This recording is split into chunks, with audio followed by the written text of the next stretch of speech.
అందరికీ నమస్తే. నేను Vaishnavi. Welcome to be spiritual talks. నేటి ప్రత్యేక కథనం దక్షిణాయనం విలక్షణమైన కాలం. ఈ విశ్వంలో మనకి అంతుపట్టనిది ఏదైనా ఉంటే అది కాలం ఒక్కటే. కాలం అనేది అనంతమైనది.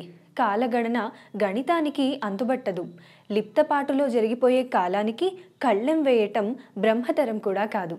కానీ మన పుట్టుక, వయస్సు, మరణం ఇలా ఎన్నో విషయాల్లో కాలాన్ని ఆధారం చేసుకొని మనం జీవించాలి.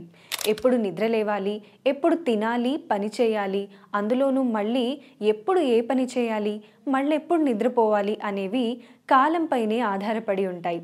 ఇలా కాలం ఆధారంగా జీవనయానం చేసే మనుషుల కోసం మన ఋషులు ఎంతో శోధించారు. కాలాన్ని గణించి కాలానుగుణంగా ఋతువులుగా విభజించి ప్రకృతి ధర్మాన్ని అర్థం చేసుకున్నారు. కాలాన్ని ఉత్తరాయణ, దక్షిణాయనాలుగా విడదీసి ఏ ఆయనంలో ఎటుగా పయనించాలో నిర్దేశించారు. ఇక ఇప్పుడు అంటే ఆషాఢ ఏకాదశి నుండి దక్షిణాయనానికి వేళ అయింది. ప్రకృతి విలక్షణంగా మారిపోయింది. భగవద్గీత అక్షర బ్రహ్మయోగంలో శ్రీకృష్ణుడు ఈ రెండు కాలాల గురించి ఈ విధంగా వర్ణిస్తాడు. అగ్నిర్జ్యోతిరః శుక్లః షణ్మాసా ఉత్తరాయణం తత్ర ప్రయాత గచ్చంతి బ్రహ్మ బ్రహ్మవిదో జనాః ధూమో రాత్రిస్తథా కృష్ణః షణ్మాసా దక్షిణాయనం తత్ర చాంద్రమసం జ్యోతి యోగి ప్రాప్య నివర్తతే. ఉత్తరాయణం ముక్తికి మార్గమైతే ఆ దారికి చేరుకునే శక్తిని ప్రసాదించే పవిత్ర కాలం దక్షిణాయనం. ఈ పుణ్యకాలాన్ని ఆధ్యాత్మిక ప్రయాణానికి వినియోగించుకోవాలి. ఈ దక్షిణాయనాన్ని దేవతలకు రాత్రి సమయంగా చెబుతారు. రాత్రివేళ దుష్ట శక్తులు బలం పుంజుకుంటాయి. దైవశక్తి కొంత సన్నగిల్లుతుంది. ఈ ప్రతికూల శక్తులు ప్రబలకుండా మానవ ప్రయత్నం అనివార్యం. దేవతల ప్రీతి కొరకు జపతపాదులు చేయటం అత్యావశ్యకం. అయినా పారమార్థిక లేదా ఆధ్యాత్మిక చింతన ఉన్న వాళ్ళకి ఈ పర్వాలతో పని లేదు. కానీ లౌకిక జీవనం కొనసాగించే వారికి అది సాధ్యపడదు. దైవనామస్మరణ, ఆధ్యాత్మిక సాధనలు చేయటానికి తరచూ ఏదో ఒక పండగో, వ్రతాలో, విశేష పూజలో ఉండాల్సిందే. అందుకే దక్షిణాయనంలో ప్రతి నెల విశేష పర్వదినాలు ఉండేలా మన ఋషులు మార్గనిర్దేశం చేశారు. ఆషాఢం మొదలుకొని మార్గశిరం వరకు విశేష ఉత్సవాలు ఉండేలా పండుగలు వస్తూ ఉంటాయి. ప్రతి నెల పండుగలే. దక్షిణాయనంలో మొదటి పండుగ ఆషాఢ శుక్ల ఏకాదశి. దీనినే తొలి ఏకాదశి అని, దేవసేన ఏకాదశి అని అంటారు. ఆనాటి నుండి కార్తీక శుక్ల ద్వాదశి వరకు శ్రీ మహావిష్ణువు యోగ నిద్రలో ఉంటాడు. స్థితికారుడైన విష్ణువు నిద్రించటం ఏమిటి? బడలిక తీర్చుకోవడానికి మనుష్యులు పోయే నిద్ర లాంటిది కాదిది. శ్రీహరిది యోగ నిద్ర. నిద్రాణంలోనూ ఉత్థాన స్థితిలోనే ఉంటాడు దేవాదిదేవుడు. తన స్థితి కార్యాన్ని నిర్విఘ్నంగా కొనసాగిస్తూనే తపోనిష్టలో కూరుకుపోతాడు. అలా పాలకడలిలోని శేషతల్పం నుంచి వచ్చే ధనాత్మక తరంగాలు అంటే పాజిటివ్ వేవ్స్ లేదా వైబ్రేషన్స్ ఈ విశ్వానికి రక్షణ ఛత్రంలా కాపు కాస్తాయని పెద్దలు చెప్తారు. ఆషాఢ పౌర్ణమి అత్యంత ప్రభావవంతమైన పర్వదినం.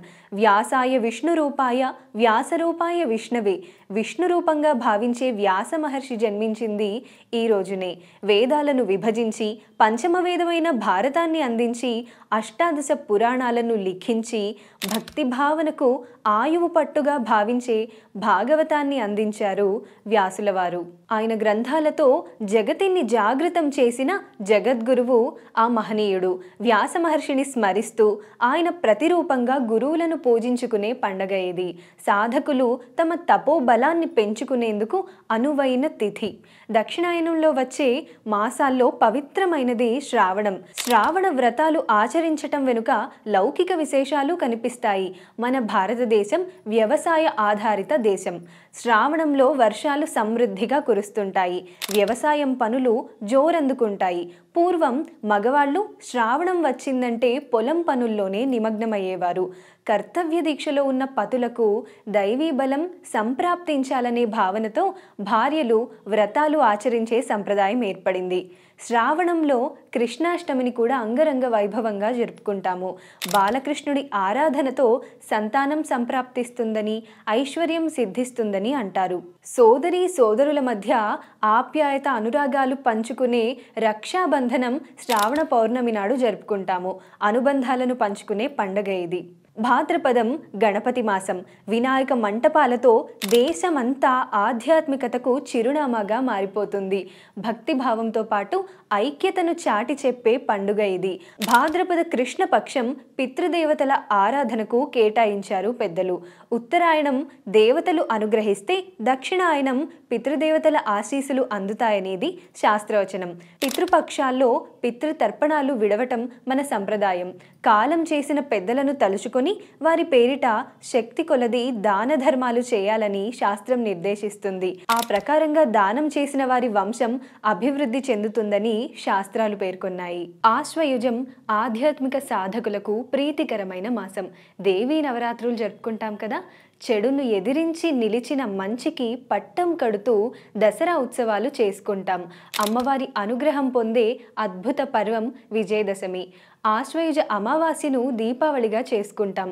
దీపాలు వెలిగించి చీకట్లను తొలగించుకుంటాం. బాహ్యమైన చీకటే కాకుండా ఆంతరికమైన అజ్ఞానాంధకారాన్ని తొలగించమని అమ్మవారిని కోరుకుంటాం. మానవ మనుగడకు మూలాధారమైన సంపదల తల్లి మహాలక్ష్మిని ఆరాధించి ఆమెకు కృతజ్ఞతలు చెప్పుకుంటాం. తరువాత కార్తీకం పవిత్ర మాసం. అద్వైత భావాన్ని తెలియజేసే నెల ఇది. శివకేశవులను ఆరాధిస్తూ ధన్యత పొందుతారు భక్తులు. పరమేశ్వరుడికి నిత్యాభిషేకాలు, శ్రీహరికి నిత్య నివేదనలు. నెలంతా ఆధ్యాత్మిక శోభ సంతరించుకుంటుంది. కార్తీకంలో వనభోజనాలు ఆహ్లాదంతో పాటు భక్తిభావాన్ని పెంపొందిస్తాయి. మార్గశిరం మరో మహోన్నతమైన మాసం. గీతాచార్యుడు మాసాల్లో తాను మార్గశీర్షం అని చెప్తాడు. భగవద్గీత ఆవిర్భవించింది కూడా ఈ నెలలోనే. అంతేకాదు శివుడి రూపమైన కాలభైరవుడు ఆవిర్భవించింది మార్గశిరంలోనే. ఇలా ప్రతి నెల పర్వాలతో కొనసాగే దక్షిణాయనం విలక్షణం కాక మరేమిటి? ఉత్తరాయణంలో ఉత్తమ మార్గం పొందటానికి కావలసిన శక్తిని పుంజుకోవటానికి దక్షిణాయనాన్ని వినియోగించుకోవాలి. ఒక మొక్కకు కావలసిన నీళ్లు పోయటం, ఎరువు వేయటం అనేది మన పని. దాని ఫలితంగా పువ్వులు పళ్ళు అవే వస్తాయి. అది మన పని కాదు. ఇది కూడా అలాంటిదే. ఈ 6 నెలలు ఆధ్యాత్మిక సాధన చేయటం మనం చేయవలసింది. ఈ కాలంలో చేసిన సత్కర్మలకు ఫలితం దానంతట అదే పంట సమయం వచ్చినప్పుడు, అంటే ఉత్తరాయణ పుణ్యకాలంలో లభిస్తుంది. సూర్యుడు భూమికి దక్షిణ దిశలో సంచరించే 3 ఋతువుల అంటే 6 నెలల కాలాన్ని దక్షిణాయనమని, భూమికి ఉత్తర దిశలో సంచరించే 3 ఋతువుల కాలాన్ని ఉత్తరాయణమని పేర్కొంటారు. సూర్యుడు మేషరాశి మొదలుకొని ప్రతి నెల ఒక్కొక్క రాశిలో సంచరిస్తూ ఉంటాడు. సూర్యుడు మకరంలోకి ప్రవేశించింది మొదలు మిథునం దాటే వరకు గల 6 నెలల కాలాన్ని ఉత్తరాయణమని, కర్కాటక సంక్రమణం మొదలు ధనుస్సు దాటే వరకు ఉన్న 6 నెలల కాలాన్ని దక్షిణాయనమని విభజించారు. ఉత్తరాయణం శుభకార్యాలకు అనువైనదైతే దక్షిణాయనం ఉపాసకులకు అనుష్ఠానం చేసుకోవటానికి విశేషమైందని చెబుతారు. నమస్తే, జై హింద్.